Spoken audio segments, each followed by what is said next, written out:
ಸಚಿವ ಸಂಪುಟದಲ್ಲಿ ಒಳ ಮೀಸಲಾತಿ ಜಾರಿ ಸಂಬಂಧ ಚರ್ಚೆ ಹಿನ್ನೆಲೆ ದೆಹಲಿಯಲ್ಲಿ ಸಂಸದ ಗೋವಿಂದ ಕಾರಜೋಳ ಹೇಳಿಕೆ. 30 ವರ್ಷಗಳ ಹೋರಾಟದ ಬೇಡಿಕೆ ಇತ್ತು. ಎಸ್ಸಿಯಲ್ಲಿರುವ ಅನೇಕ ಸಮುದಾಯಗಳಿಗೆ ಮೀಸಲಾತಿ ದೊರಕಿಲ್ಲ, ಕೆಲವರಿಗೆ ಕಡಿಮೆ ಸಿಕ್ಕಿದೆ. 3 ಆಯೋಗ ಮಾಡಿದ್ರೂ ಕೂಡ ಗೊಂದಲ ಸೃಷ್ಟಿಯಾಗಿದೆ. ಒಳ ಮೀಸಲಾತಿ ಅನುಷ್ಠಾನಕ್ಕೆ ವಿಶೇಷ ಸಚಿವ ಸಂಪುಟ ಕರೆದಿದೆ. ನಾಗಮೋಹನ್ ದಾಸ್ ವರದಿ ಸರಿ ಇಲ್ಲ ಅಂತ ಹೇಳಲು ಕಾಂಗ್ರೆಸ್ ಕೆಲವರನ್ನ ಬಿಟ್ಟಿದ್ದಾರೆ. ನಾಗಮೋಹನ್ ದಾಸ್ ಅವರ ಸಮರ್ಪಕವಾಗಿ ವರದಿ ನೀಡಿದ್ದಾರೆ. ಸುಪ್ರೀಂ ಕೋರ್ಟ್ ನಿರ್ದೇಶನ ಏನಿದೆ, 7 ಸದಸ್ಯರ ಪೀಠ ನೀಡಿದ ಆದೇಶವನ್ನು ಗಮನದಲ್ಲಿಟ್ಟುಕೊಂಡು ವರದಿ ಸಿದ್ಧ ಮಾಡಿದ್ದಾರೆ. ಹಿಂದಿ ಉಪಜಾತಿ ಸೃಷ್ಟಿಯಾಗಿರಲಿಲ್ಲ. ಪೌರ ಕಾರ್ಮಿಕರು, ಕಸಗೂಡಿಸುವವರು ಇದ್ದಾರೆ, 1% ತೋರಿಸಿದ್ದಾರೆ. ಮಾದಿಗರು ಹಾಗೂ ಚಲವಾದಿ ಜೊತೆಯಲ್ಲಿ ಪೈಪೋಟಿ ಇದೆ. ಆ ಗುಂಪು ಹಾಗೆ ಉಳಿಸಿ ಅವರಿಗೆ ಪೈಪೋಟಿ ನೀಡುವ ಶಕ್ತಿ ಇಲ್ಲ. ಎಡದಿಂದ ಬಲ, ಬಲದಿಂದ ಎಡಕ್ಕೆ ಸೇರಿಸಿ ಗೊಂದಲ ಸೃಷ್ಟಿಯಾಗಿದೆ. ನಾಗಮೋಹನ್ ದಾಸ್ ವರದಿ ವೈಜ್ಞಾನಿಕವಾಗಿದೆ. ಮಾಧುಸ್ವಾಮಿ ಮಾಡಿರುವ ವರದಿ ಕೂಡ ವೈಜ್ಞಾನಿಕವಾಗಿ ಇದೆ. ಬದಲಾವಣೆ ಮಾಡದೆ ಯಥಾವತ್ತಾಗಿ ಜಾರಿ ಮಾಡಬೇಕು. ಸ್ವತಂತ್ರ ಬಳಿಕ ಬಲ ಸಮುದಾಯದವರು ಹೆಚ್ಚು ಉಪಯೋಗ ಮಾಡಿದ್ದಾರೆ ಅಂತ ಇದೆ, ಎಡ ಸಮುದಾಯ ಕಡಿಮೆ ಇದೆ ಅಂತ ಇದೆ. ಯಥಾವತ್ತಾಗಿ ನಾಗಮೋಹನ್ ದಾಸ್ ಜಾರಿಗೆ ತರಬೇಕು.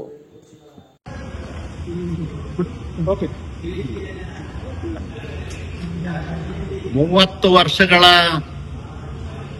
ಹೋರಾಟದ ಬೇಡಿಕೆ, ಎಸ್ಸಿಯಲ್ಲಿರ್ತಕ್ಕಂಥ ಅನೇಕ ಸಮುದಾಯಗಳಿಗೆ ಮೀಸಲಾತಿ ಸೌಲಭ್ಯನೇ ದೊರಕಿಲ್ಲ.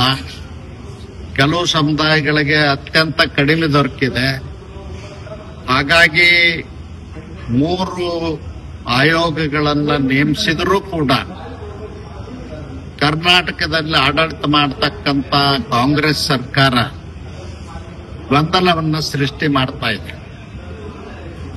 ಎಂದು ಒಳ ಮೀಸಲಾತಿ ಅನುಷ್ಠಾನಕ್ಕಾಗಿ ವಿಶೇಷ ಸಂಪುಟದ ಸಭೆಯನ್ನು ಕರೆದಿದ್ದಾರೆ. ವಿನಾಕಾರಣ ನಾಗಮೋಹನ್ ದಾಸ್ ಅವರು ಸರಿಯಾಗಿ ಮಾಡಿಲ್ಲ ಅಂತ ಹೇಳಿ ಆರೋಪ ಮಾಡಲಿಕ್ಕೆ ಕೆಲವ್ರನ್ನ ಬಿಟ್ಟಿದ್ದಾರೆ ಕಾಂಗ್ರೆಸ್ ಸರ್ಕಾರದವರೇ.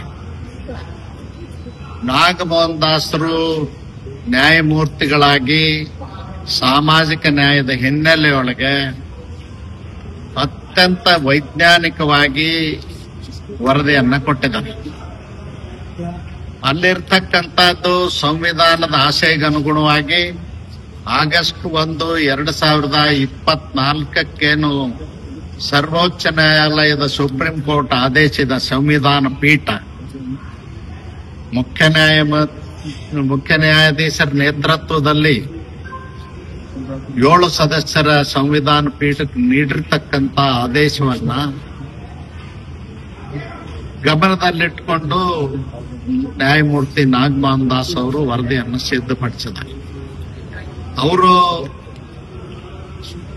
ಅಸ್ಪೃಶ್ಯ ಜನಾಂಗ ಸೇರಿದವರಲ್ಲಿ ಅನೇಕರಿಗೆ, ಎಡಗೈನವರು ಇರಬಹುದು, ಬಲಗೈನವರು ಇರಬಹುದು, ಅನೇಕ ಉಪಜಾತಿಗಳಿಗೆ ಸಂವಿಧಾನದ ಆಶಯಕ್ಕೆ ಅನುಗುಣವಾಗಿ ಮೀಸಲಾತಿ ಸೌಲಭ್ಯ ಸಿಕ್ಕಿಲ್ಲ. ಅದಕ್ಕಾಗಿ ಕೆಟಗರಿ ಮಾಡಿದ್ದಾರೆ. 1% ಅಲೆಮಾರಿಗಳಿದ್ದಾರೆ. 1% ಎಸ್ಸಿ, ಎಡ ಮತ್ತು ಬಲಗ ಇಬ್ಬರ ಮಧ್ಯದಲ್ಲಿ ಉಪಜಾತಿಗಳಾಗಿ ಸೃಷ್ಟಿಯಾಗಿದ್ದಾವೆ. ಅವು ಉಪಜಾತಿಗಳೇ ಅಲ್ಲ. ಆದರೆ ಪೌರ ಕಾರ್ಮಿಕರು, ಸ್ಕ್ಯಾವೆಂಜರ್ಸು ಮತ್ತು ಕಸ ಗುಡಿಸ್ತಕ್ಕಂಥವ್ರು ಏನಿದ್ದಾರ ಅವರಿಗೆ ಹೆಚ್ಚು ಸೌಲಭ್ಯ ಸಿಕ್ಕಿಲ್ಲ ಅನ್ನೋ ಕಾರಣಕ್ಕಾಗಿ ಏಕೆ, ಎಡಿ, ಆದಿ ಆಂಧ್ರ 1% ಮೀಸಲಾತಿಯನ್ನ ತಮ್ಮ ವರದಿಯಲ್ಲಿ ನ್ಯಾಯಮೂರ್ತಿಗಳು ತೋರಿಸಿದ್ದಾರೆ. ಅದು ಬಹಳ ವೈಜ್ಞಾನಿಕವಾಗಿದೆ. ಈಗ ಮಾದಿಗರ ಜೊತೆಯಲ್ಲಿ ಪೈಪೋಟಿ ಮಾಡಲಾರದಂತ ಉಪಜಾತಿಗಳಿದ್ದಾವ, ಚಲವಾದಿಯವರ ಜೊತೆಯಲ್ಲಿ ಪೈಪೋಟಿ ಮಾಡದೇ ಇರುವಂತ ಉಪಜಾತಿಗಳಿದ್ದಾವ. ಅಂಥವ್ರನ್ನ ಮತ್ತೆ ಅದೇ ಗುಂಪುಗಳಿಗೆ, ಎಡ ಮತ್ತು ಬಲ ಗುಂಪುಗಳಿಗೆ ಸೇರಿಸೋದ್ರಿಂದ ಮತ್ತೆ ಅವರು ಅವಕಾಶ ವಂಚಿತರಾಗ್ತಾರೆ. ಅದಕ್ಕಾಗಿ ಈ ಸಂದರ್ಭದಲ್ಲಿ ಸನ್ಮಾನ್ಯ ಮುಖ್ಯಮಂತ್ರಿಗಳಿಗೆ ನಾನು ವಿನಂತಿ ಮಾಡ್ತೇನೆ. ಏನು ವಿನಂತಿ ಮಾಡ್ತೇನೆ ಅಂದ್ರೆ, ಆ ಗುಂಪನ್ನ ಹಾಗೆ ಉಳಿಸಿ.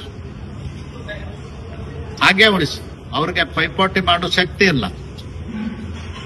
ಮೀಸಲಾತಿ ಸೌಲಭ್ಯ ಪಡೆದವ್ರೊಳಗ backward, more backward, most backward 3 ಗುಂಪುಗಳನ್ನಾಗಿ ಮಾಡಿದ್ದಾರೆ. ಕೆಲವರು ಅದನ್ನ ಗೊಂದಲ ಸೃಷ್ಟಿಸೋ ದೃಷ್ಟಿಯಿಂದ ಜಾತಿಗಳನ್ನಾಗಿ ವಿಂಗಡಣೆ ಮಾಡಿದಾರ, ಹಾಗೆ ಮಾಡಿದ್ದಾರೆ. ಬಲ ಒಯ್ದು ಎಡಕ್ಕೆ ಸೇರ್ಸಿದಾರ, ಎಡ ಒಯ್ದು ಬಲಕ್ಕೆ ಸೇರ್ಸಿದಾರ ಅಂತ ಅದಲ್ಲ. ಯಾರು ಅವಕಾಶ ವಂಚಿತರಿದ್ದಾರ ಅವ್ರನ್ನ ಮೋಸ್ಟ್ ಬ್ಯಾಕ್ವರ್ಡ್ ನಲ್ಲಿ ಸೇರಿಸ್ತಕ್ಕಂತ ಪ್ರಯತ್ನವನ್ನು ಮಾಡಿದ.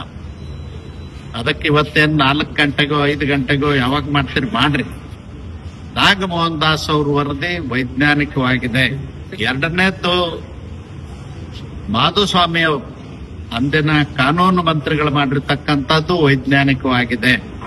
ಅದರಲ್ಲಿ ಯಾವುದೇ ಬದಲಾವಣೆ ಮಾಡದೇನೆ ಯಥಾವತ್ತಾಗಿ ಗುಂಪುಗಳನ್ನ ವಿಂಗಡಣೆ ಮಾಡದೆ ಅನುಷ್ಠಾನಕ್ಕೆ ತರಬೇಕು ಅಂತ ಒತ್ತಾಯ ಮಾಡ್ತೀನಿ. ಅದರಲ್ಲೂ ನಮ್ಮ ಅಸ್ಪೃಶ್ಯ ಜನಾಂಗದಲ್ಲಿ ಆದಿ ಆಂಧ್ರ, ಆದಿ ದ್ರಾವಿಡ, ಆದಿ ಕರ್ನಾಟಕ ಇವರು ತಮ್ಮ ಮೂಲ ಜಾತಿಯನ್ನೇ ಬರೆಸದೇನೆ ಎರಡೂ ಕಮ್ಯುನಿಟಿ ಅವರು ಬರಿತಾ ಇದ್ದಾರೆ.